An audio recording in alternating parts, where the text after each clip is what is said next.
She was drowning in debt, and one small jar changed everything.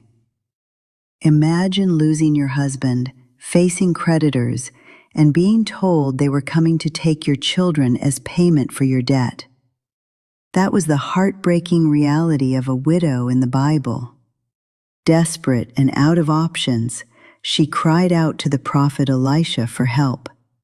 Instead of giving her money, Elisha asked a surprising question.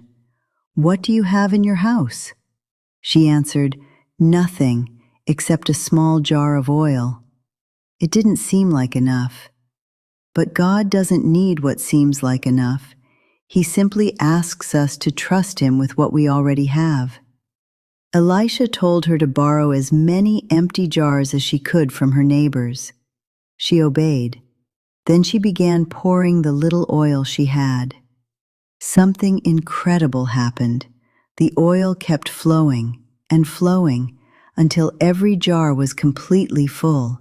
It only stopped when there were no more empty jars left.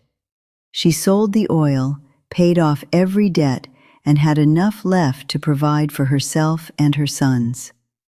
The lesson is powerful. God often begins His greatest miracles with the very thing we overlook.